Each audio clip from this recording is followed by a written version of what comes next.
La aguja norteña. La aguja norteña sería nada más y nada menos que esa parte del diezmillo que va pegada al hueso.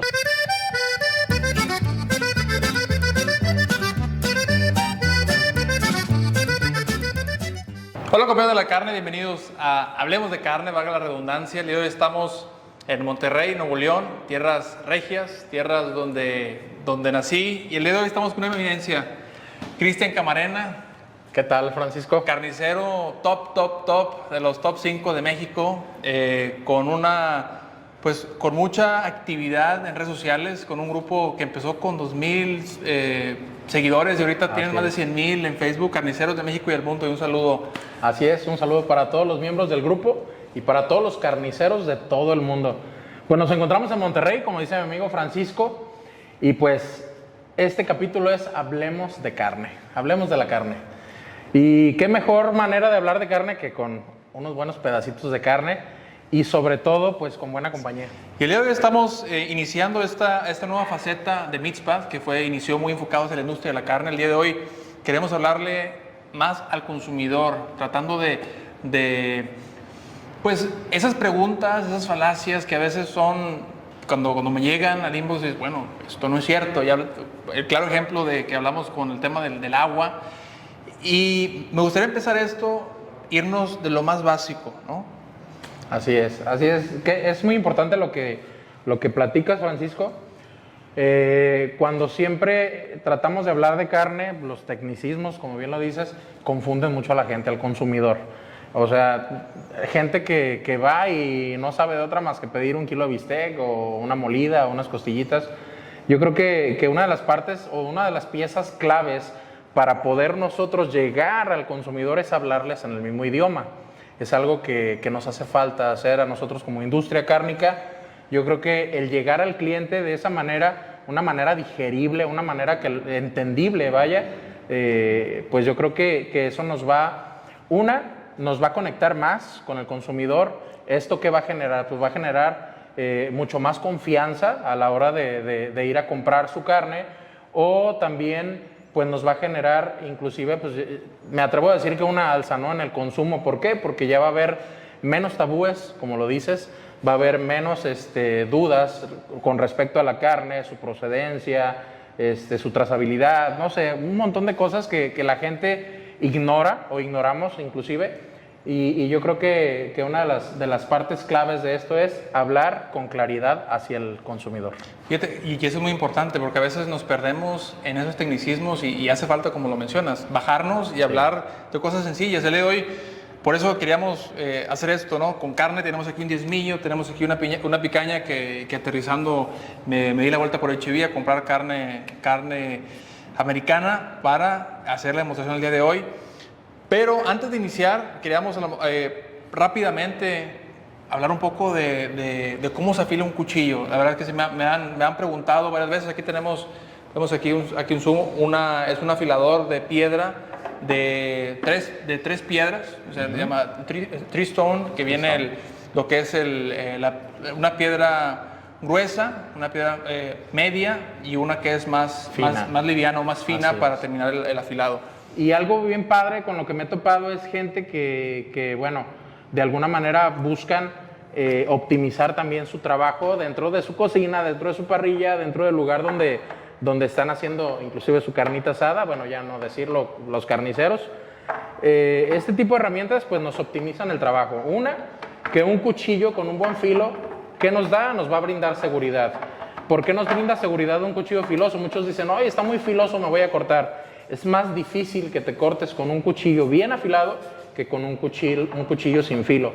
¿Por qué? Cuando no tienes filo en un cuchillo, cargas la mano. No sé si les ha pasado, sobre todo a las amas de casa, a los consumidores, que cuando estamos cortando inclusive un limón, ya no digo la carne, cargamos la mano y como no tenemos filo, se nos resbala. Entonces, a lo mejor no tiene filo para cortar un filete, pero sí tiene filo para cortar los dedos. Entonces, un cuchillo bien afilado es garantía de seguridad.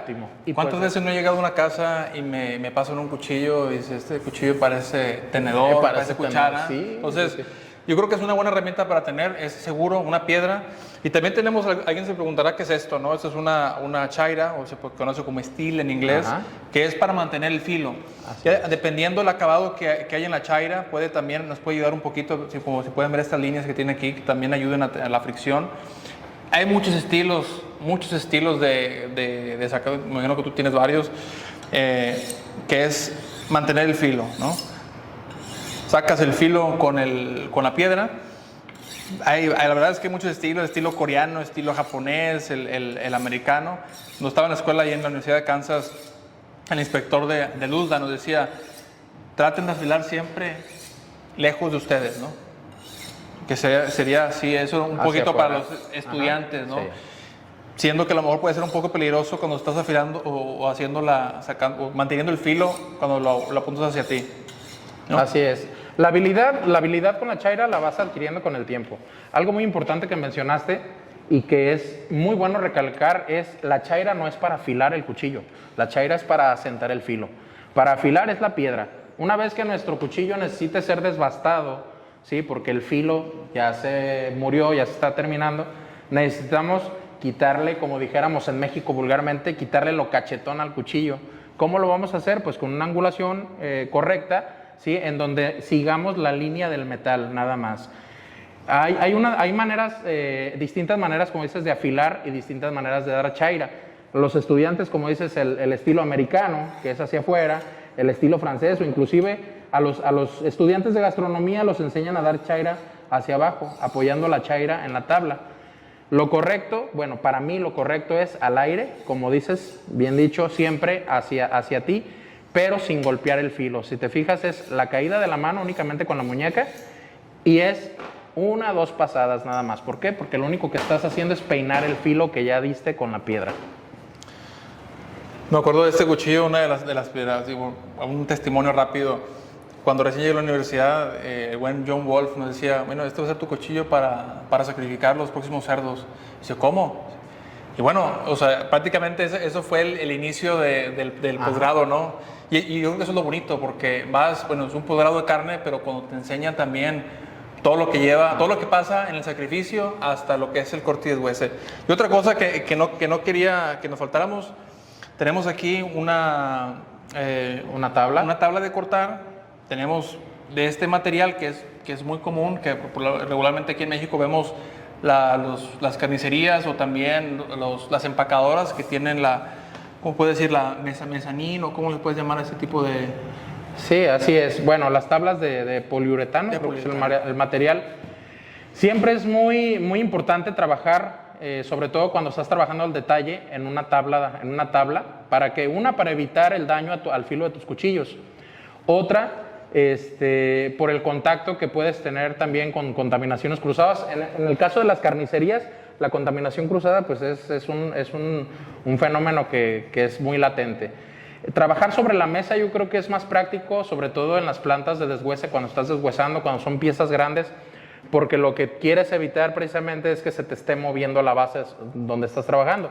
Hay mesas grandes de poliuretano, pero yo creo que cuando usas la mesa de acero sin ninguna base plástica, pues yo creo que es únicamente para piezas grandes. Ya para trabajar al detalle sí es muy recomendable la tabla. Hay muchas empresas que, especialmente aquí en México, que se están retirando un poco del uso de madera o el uso de poliuretano, como lo mencionas. Ajá.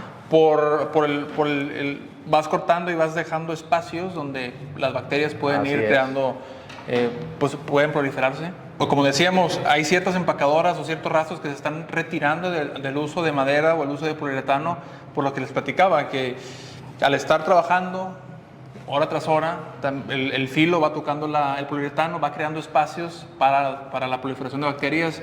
Y ahí es donde es bien importante tener o trabajar con un buen proveedor de desinfectantes o desincrustantes de grasa para poder bajar la carga bacteriana que hay. Por eso mucha gente está utilizando más y más plantas prácticamente en acero inoxidable.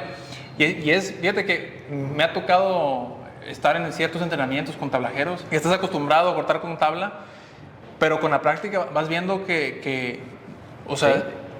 y me ha tocado ver en plantas donde no tocan la mesa. O sea, se aprenden a trabajar la pieza básica sin que el cuchillo toque la mesa. Obviamente lleva experiencia, como lo dices tú, ¿no? Así es. Es precisamente lo que te comentaba. Si vas a trabajar el detalle, por ejemplo, si vas a hacer un corte o vas a hacer aquí en México los bisteces, por así decirlo, pues sí necesitas llegar al fondo de la pieza. Entonces es casi imposible que no toques tu base. Lo que comentas sí es muy importante, ¿no? Las ranuras que haces a la hora de estar cortando, que propician la proliferación bacteriana y que no muchos toman en cuenta, pues para estos casos, como dices, es muy importante los famosos POEs que se manejan aquí en México, que son los programas de operación estándar de sanitización. Hay productos muy buenos, que precisamente son para evitar esa proliferación bacteriana. Podemos ver una superficie limpia, una superficie pues muy impecable, pero pues si viéramos esas bases o esas superficies con un microscopio, pues otra cosa sería, ¿verdad? Es desafortunadamente algo que a la vista a veces ignoramos o no existe para muchos, y tenemos la desfortuna, por así decirlo, de que aquí en México queremos curar todo con cloro o con fabuloso, bueno, metiendo gol, ¿verdad? Y eso es gravísimo. O sea, déjame decirte que el exceso de cloro, pues tú bien lo sabes, si usas cloro de más, pues estás haciendo una contaminación química. O sea, no desinfectas de unas bacterias, pero contaminas con químicos. Entonces, es lo que a veces mucha gente no entiende. O sea, tienes que utilizar los productos adecuados para cada área, y sobre todo para el área de carnicería o el área de cocina. Yo creo que es muy importante tener los productos adecuados. Productos de grado alimenticio. Y de grado alimenticio, eso exactamente. Es, porque esas marcas, como los mencionaste, tiene químicos o pueden ser tóxicos. Entonces, me ha tocado ir a carnicerías donde a veces, oye, yo estoy lavando agua y le echo polvo con el que lava la ropa, y es que eso no es para esto. Exacto. Porque esto, el contacto, ese químico que tiene contacto con la mesa, está teniendo contacto también con la carne o alimentos, ¿no? Vamos para no aburrir a nuestra gente, a la gente que nos está escuchando, vámonos a lo que vinimos. Tenemos esta pieza, este diezmillo, esta picaña. Queríamos darles unas alternativas, algunos de los músculos que ya lo hemos platicado en varios episodios con el doctor Chris Calkins de la Universidad de Nebraska, allá en Lincoln. Le mandamos un saludo. Si se llega a traducir este episodio al doctor Calkins, ya lo hemos tenido 2 o 3 veces en el podcast en inglés, donde dando alternativas a la industria para utilizar músculos que son suaves, pero hace 20, 25 años atrás, prácticamente la industria de la carne en Estados Unidos agarraba el diezmillo, el pescuezo, carne molida. Y la verdad de las cosas es que Estados Unidos tiene uno de los mejores mercados para la hamburguesa, ¿no? Tienes esas marcas grandes, y tienen un mercado. En México siempre tratamos de dejar la pieza completa y que se vaya, o sea, dejar lo menos posible a la carne molida, a las carnes que coloquialmente le llamamos aquí carnes de segunda, ¿verdad? Sí es muy importante lo que dices, Francisco, sobre todo concientizar a la gente de que hay muchos músculos que son muy agradables de sabor, son muy agradables de textura, e inclusive me atrevo a decir que son mucho más agradables que una carne marinada. Digo, no quiero echarle tierra a la carne marinada, no quiero decir arrachera, porque ahorita la moda es carne marinada y avientan de todo, ¿verdad? Entonces, como dices, hace 20 años pues no era tan codiciado un músculo, por ejemplo, como la picaña. La picaña pues, es un corte brasileño que tiene en el mercado mexicano alrededor de 14 años aproximadamente, y que antes se iba junto con la pulpa blanca.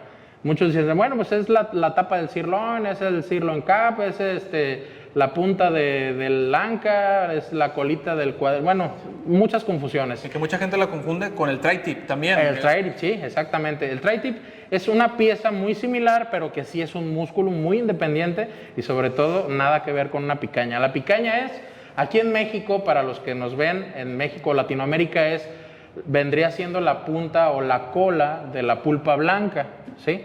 Entonces, no tiene nada que ver con el sirloin, únicamente cuando está dentro de la piña, vaya, del animal, pues está sobre el músculo que es el sirloin, que aquí en México es el aguayón. Entonces, eso es la picaña.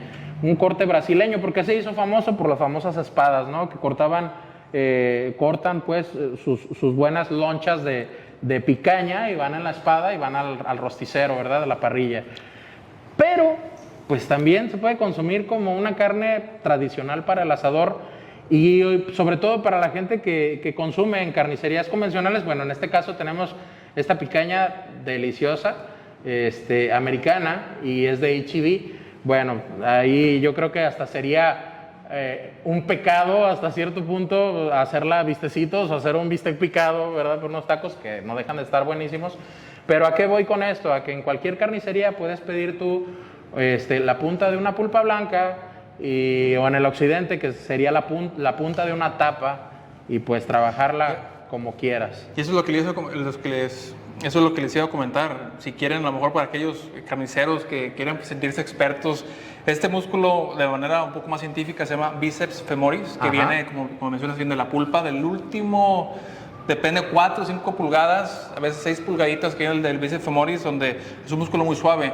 Así es. Entre más se acerca a la parte posterior o la parte de la piña, menos suave, y a la parte que más se acerca hacia la parte del anterior, lomo, es esto, ¿no? La parte del bíceps femoris o la pulpa más cercana a la parte del lomo. Así es. Y el otro, bueno, el tri-tip, que ese es el tensor fasciolate, que es el que parece un triangulito, que también es un músculo muy popular en California, que también se hace muy bien. Ajá, y para los carniceros que no saben cuál es el tri-tip, es aquí en México se le conoce como empuje, o en el occidente del país le dicen perro. Es el músculo triangular que va sobre la bola, sobre la pulpa bola, ¿ok? Para que no lo confundan. Entonces, ya como nos dice Francisco, la picaña es el músculo que está sobre el sirloin, y es la parte más suave es la que va pegada hacia el lomo del animal, ¿ok? Y otra cosa muy importante, ¿cómo cortarlo? ¿Cómo cortar una picaña? También la calidad de la carne, Francisco, déjame te platico una cosa. Siempre es muy importante saber hacia dónde o por dónde voy a empezar a cortar o a trabajar una pieza. Sí, no porque sea pues es una picaña, córtala y toda va a estar muy buena. Ok, si no la cortamos de manera correcta, la fibra muscular, o lo que se le conoce como grano, en contra de los granos, ¿no? En contra del grano debemos de cortar siempre, ¿sí? Por ejemplo, aquí se nos haría muy fácil, bueno, tenemos la picaña en forma triangular y aquí tenemos el corte que se le hizo a la pulpa, exacto. Entonces, muy cómodamente podríamos empezar ahí a bistecear. Pero si la empezamos así, ¿qué vamos a hacer? Nos vamos a ir con rumbo a la línea y nos va a salir dura la carne. Aunque sea de muy buena calidad, podemos nosotros echar a perder un buen corte. ¿Por qué? Por la manera incorrecta de cortar la carne. Muéstranos, no seas envidioso, sí. Y muéstranos cuál es la manera correcta. Otra de las cosas que me ha tocado ver, el top sirloin, muchas de las veces viene con la picaña. Si te fijas, el top sirloin, las fibras vienen hacia un lado y a mí siempre me gusta removerlo porque es una cosa curiosa que no mucha gente lo hace. A mí siempre me gusta removerlo porque cuando vas cortando el top sirloin vas en contra de los granos, ¿no? Exacto. Eso es importante lo que estás diciendo. De hecho, un top sirloin debe de llevar la picaña sobre el sirloin, el top sirloin. El sirloin como tal no lleva la picaña sobre la pulpa del aguayón. Entonces, bueno, aquí se puede definir la fibra de la picaña hacia dónde va. Entonces lo correcto va a ser, como les comentaba, no empezar por aquí por donde viene el corte. Vamos a fijar de dónde viene o hacia dónde corre nuestra fibra y nuestro corte tiene que ser preciso y contragrano. ¿De qué grosor vamos a hacer nuestros cortes? Bueno, dependiendo también de lo que vayamos a preparar. Si vamos a hacer espadas, lo recomendable es hacer cortes de 1,5 pulgadas aproximadamente para poder enrollar y meter en la espada. Si vamos a hacer una carne asada tradicional, como las que hacemos aquí en México, pues lo recomendable para poder darle un buen término de cocción es a partir de los 3/4 de pulgada, 1 pulgada. ¿Para qué? Para poder dar un buen término de cocción. ¿A qué nos referimos con esto?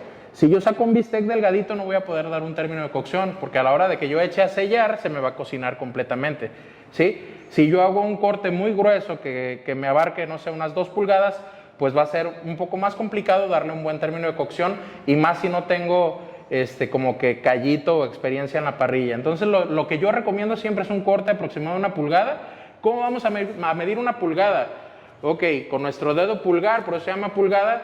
Mi manera más fácil de medir 1 pulgada es apoyar mi pulgar y donde se hace la pancita del dedo pulgar, ¿sí? Más o menos, que sería esto, por así decirlo, eso sería una pulgada.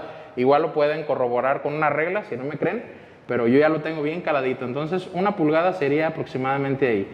Entonces, un corte contra grano, siempre sus cortes tienen que ser firmes, ¿ok? La picaña la podemos utilizar. Las fibras, se pueden ver que aquí se van exponiendo. Eso es lo que buscamos,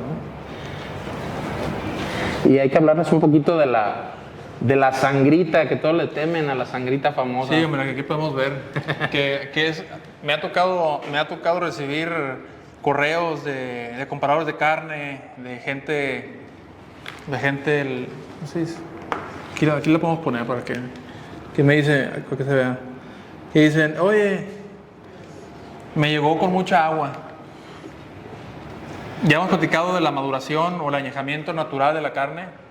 Si tenemos un corte, entre más madurado, entre más añejado sea un corte, más va a ir sacando esos jugos, que no es sangre, es agua con mioglobina, que es importante mencionarlo, ¿no? Porque a veces, no, es que está inyectada porque tiene juguito, tiene sangrita. Bueno, eso es otra falacia, ¿no? Así es. Bueno, hablas de la mioglobina. La coloración de la carne también es muy importante, Francisco. Cuando nosotros tenemos una maduración en húmedo, que es lo que pasa cuando empacamos al alto vacío, ¿sí? Como dices, la misma proteína pues se va saliendo del músculo, se va deshidratando, al grado de que a veces tenemos los empaques llenos de esa humedad que es la mioglobina. La coloración de la carne es muy importante, igual hay que tener cuidado con eso, pues tú sabes que la mioglobina pues tiene ciertos cambios al contacto con el oxígeno, tiene su oxidación y tiene su desoxidación, y siempre y cuando tenga un buen aspecto, la coloración pues ya ven, tiene que ser un buen rojo brillante. Por ejemplo, esta carne que acabamos de sacar del empaque pues se está oxigenando. Ese es buen punto, y porque mucha gente, o sea, sí se va oxidando, pero sí. antes de la oxidación, podemos ver esto, por ejemplo, después de 30, 40 minutos, dependiendo el tiempo de maduración, va a ir oxigenándose, el músculo va a ir absorbiendo el oxígeno que hay en la atmósfera, se va tornando de ese rojo cerezo que nos gusta. Así es. Y bueno, hay mucho tema, ¿no? El tipo de fibras, si son oxidativas o glicolíticas, pero ahora sí, cuando dejamos en el aparador con ese empaque aeróbico de cloruro de polivinil, el básico que encontramos en Estados Unidos o México, se va ahora sí oxidando, se va tornando las áreas de manera, se van tornando café, marrón, sí. Y bueno, punto aquí importante, no le tengan miedo a la grasa, que me encantó ese quote. Me gustaría irnos, aquí esto lo vamos a usar, ahorita vamos a pasar de cómo va a quedar esto de hermosura.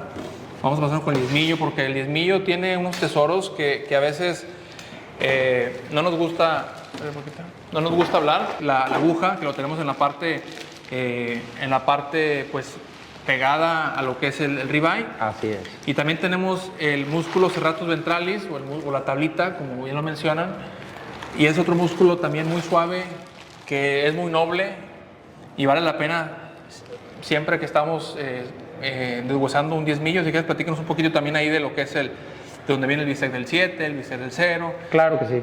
Bueno, el diezmillo es un músculo muy noble, como dices, Francisco, que proviene del cuarto delantero de la res.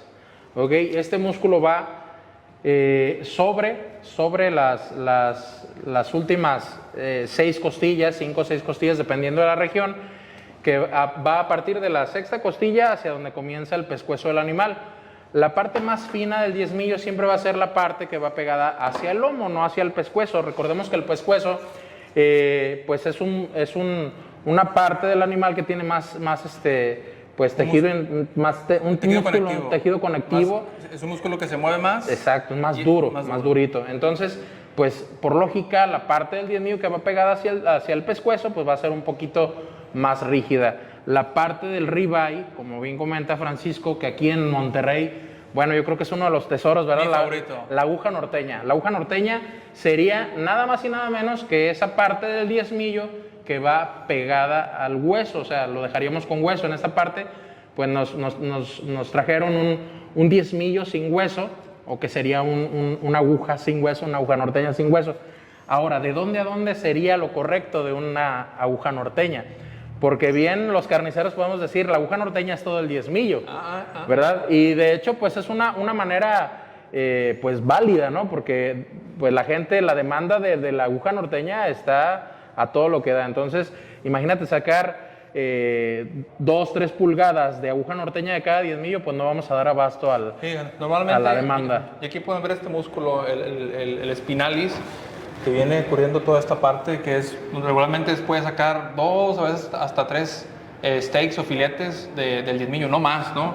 Lo mismo pasa con la picaña. La picaña te puede decir, y sabes que de toda la pulpa, quieres sacar picaña, pero ya mencionamos que entre más te acercas a la parte posterior del animal o la parte más pegada a las piñas, es más dura, ¿no? Entonces ahí es importante. Y hay maneras muy prácticas de aprender. Por ejemplo, yo en las asesorías o los cursos que me toca compartir de repente con gente que se está involucrando o que ya está involucrada en la industria cárnica en México, trato de ser más práctico, como te decía hace rato, más digerible para que entienda la gente. Entonces, por ejemplo, la picaña yo siempre les recomiendo que no sea más de 1/4. ¿Por qué? Porque si me pongo a explicar y a dar términos pues más científicos, como tú lo llamas, entonces es más complicado, la gente no entiende. Simple, entonces, conciso y a punto. Simple y conciso. ¿Sabes qué? La picaña, ¿de dónde a dónde? Mídele 1/4 y eso es tu picaña. Oye, pero que yo la corto hasta donde empieza el cohete o el rollo que le llaman. Ah, no, pues, ¿sabes qué? Pues imagínate una picañota de 3 kilos, pues no, es a lo que vamos ahorita. Qué bueno que mencionas ahorita también en términos científicos el spinalis dorsi, que es el músculo que está sobre el lomo, que es la tapa que está sobre el ojo del ribeye, podríamos llamarlo para que lo entiendan más. Del longissimus. Así es, el longissimus dorsi. Entonces está el spinalis dorsi, que es este músculo. ¿Qué podemos hacer para identificar más fácil la aguja norteña? Ok, pues nos guiamos por ese pedazo de músculo que sería el spinalis dorsi, que es esta capita que está aquí arriba, y le podemos dar inclusive, para no estar midiendo 1 o 2 pulgadas, ¿qué te parece si le damos una palma? Una palma, y de ahí para allá podemos usarlo como aguja norteña y entra, yo creo que cabe dentro de la calidad y la textura que buscamos en un buen corte de aguja norteña. Siempre cuando vamos a Estados Unidos al curso con nuestros amigos de la Fundación ENETIF, saludos al ingeniero Mario Guarena y al doctor Jesús Velasco, siempre lo que hace el doctor Velasco siempre remueve toda la tapa y los gringos americanos dicen, ¿por qué remueve la tapa del ribeye? Digo, es una de las cosas que también hemos hablado, ¿no? Que es uno de los músculos más suaves. Así es. Uno de los más suaves, está entre el top 2, entre el filet mignon, el tenderloin, el suaz mayor y el espinal, ¿no? Así es. Vamos a pasar a deshuesarlo. Ok. O más bien a seccionarlo. Bueno, seccionarlo, deshuesado ya está. Bueno, antes de continuar, quisiera que vieran, pues aquí están todavía un poco las marcas de las costillas para que vean a partir del diezmillo, bueno, de aquí hacia acá, lo que cortamos de costillas serían las famosas short ribs, ¿ok? Las costillas cortas. Entonces, donde terminan las costillas cortas, empieza nuestro diezmillo. Ok, entonces hablamos de la tablita famosa o de la tapa del diezmillo. Sobre todo a las personas que les gusta pues la textura suave, sí es recomendable separar la tapa del diezmillo, pues por lo que hablamos hace rato, ¿no? Que el diezmillo ya pegado a la parte del pescuezo pues tiene más tejido conectivo y es un poquito más durito. Y esta parte, la tapa del diezmillo o tablita, pues es más suave. Aunque, pues a mí me gusta sentir la textura de la carne. O sea, yo soy de morderle, masticar, se nota, ¿verdad? No, un poquito. Entonces vamos a quitar la tapa del diezmillo, que sería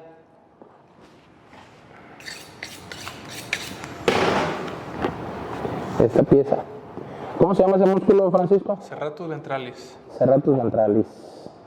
Para los que no sabíamos. También músculo del estudio que desarrolló el doctor Calkins junto con el doctor Velasco y muchos de los, doctor Johnson, Dwayne Johnson también. Ajá. Donde en ese estudio lo que hicieron fue seccionar prácticamente músculo por músculo, toda la canal, y fueron viendo fuerza de corte, que eso también es para otro tema, fuerza de corte, sí, que nos va dando una indicación de la terneza o la suavidad de la carne. Y ahí pudieron ir identificando ciertos cortes como como el teres mayor, que es otro músculo muy pequeño también, que es muy, muy suave, que también cuando estás haciendo el deshuese del choc o del cuarto corto. Así es. Otro de los músculos también es el infraspinatus o el flat iron, que se conoce también de los músculos que ellos también descubrieron en ese estudio. Sí. Y bueno, yo creo que va además. Platicábamos que anteriormente el músculo diezmillo pescuezo se iba directo a la carne molida, ¿no? Entonces, Sí. ¿qué pasa cuando separas esos músculos? Le añades un valor, les vas diciéndole a la gente. De hecho, fue mucho tiempo que fueron con restaurantes, con chefs. Esa fue la manera en que ellos pudieron ir enseñándole a los chefs. Oye, vaya cortando sus músculos de esta manera y vas a ver el beneficio que hay, ¿no? Eso fue el enfoque. Y fíjate que hace sentido mucho porque el chef o los restaurantes es la última cadena para llegar al consumidor. Entonces, pues ellos son los que tienen, si tú tienes todos los músculos que quieras, pero si ellos no están convencidos de que es un músculo suave, que es un músculo noble, pues ahí es donde se complica la parte de la comercialización, ¿no? Así es, bueno, y desafortunadamente pues no todos tienen un chef en casa. Entonces, si esto va dirigido a los consumidores, bueno, yo sé que también los chefs y los restaurantes son consumidores, pero como dices, el último eslabón antes del consumidor es quien cocina, entonces es quien se da cuenta de la suavidad o de la calidad de las piezas de la carne. La tablita famosa, bueno, si se fijan es un músculo muy definido que va sobre el diezmillo. Nosotros estamos dejando un pedazo de músculo que sería el que va pegado, bueno, esto para más o menos dar una idea de las calidades de la carne. Recuerden que en México pues también se manejan un montón de calidades de carne. ¿Por qué? Pues referentes a los diferentes tipos de ganado. Cuando un animal trae joroba, que es la jiba, bueno, esa joroba va pegada precisamente al diezmillo. Esa pieza, la jiba, pues también tiene mucho tejido conectivo, entonces es muy dura. Muchos confunden el tejido que tiene o las membranas que tiene con marmoleo, siendo que no lo es, ¿verdad? Entonces, cuando un animal es de una joroba grande, que viene de un animal, de un cebuino, ¿sí? Que no es tan pura la raza de un Bos taurus, de un ganado europeo, pues siempre también la calidad merma un poquito. También por eso la batalladera con las calidades de la carne en el suroeste del país, desde el centro hasta el suroeste. Y pues aquí en Monterrey y el norte del país, pues bendecidos, ¿no? Con las calidades de la carne. ¿Por qué? Porque se facilita la crianza de animales de buena calidad. No quiero decir que un cebú no sea de buena calidad, simplemente son texturas diferentes, y si lo que buscamos es una cierta textura para un corte fino, pues no podemos meter a lo mejor un ribeye de un ganado que se dio en la costa, ¿verdad? En el suroeste. Claro, y aquí ese fue el último pedacito del lomo, lo que ahí se va. Y ahora aquí no vemos nada de espinalis prácticamente. Así es, no, nada, se pierde completamente. Otra de las ventajas, o secretos de este músculo es que muchas de las veces cuando se saca completo, porque también parte de ese músculo se fue en las costillas, sí. Es un músculo que va como en V, entonces tienes que ir cortando por partes para ir en contra del grano, ¿no? Así es. ¿Y cómo se corta Bueno, aquí también tenemos el grano bien definido, ¿sí? Entonces no tenemos problema, únicamente quitar lo que sería el exceso de grasa, el tejido conectivo, el exceso de grasa, que en realidad pues no es tan exceso de grasa. También a veces cuando nos pasamos de limpiar la carne, y sobre todo si vamos a utilizar una carne para la parrilla, pues no es muy recomendable retirar la grasa. O sea, yo como punto de vista y como recomendación es que si vas a hacer un asado, pues también no le quites toda la grasa, porque la grasa te va a dar humectación, te va a dar jugosidad y sabor a tu asado. Entonces, pues, ¿qué más decir? Recuerden, un diezmillo también tiene piezas súper buenas, súper buenas, que serían las tablitas. Sería la continuación del Longiminus dorsis. El chocai, exactamente, el ojo del diezmillo, ¿sí? Y pues esta parte que a final de cuentas... arrachera, ¿no? Arrachera. Es una de las cosas que platicábamos ahorita, que es un músculo o un corte que se ha popularizado, pero la arrachera original ya ahorita ya se está perdiendo. Cualquier músculo que marina le quieren llamar arrachera. Exacto. Y bueno, ya tuvimos la oportunidad de entrevistar al señor Inés Cantú, Ajá. hijo Del creador, del o inventor de la inventor. rachera. Entonces, vámonos a asar esto. Ahorita vamos a cortar en filetes y a disfrutar. Claro que sí. Y pues ya saben, amigos, síganos en las redes sociales y seguimos hablando de carne en Hablemos de Carne. Hablamos de carne. Así Hasta la es. próxima. Gracias.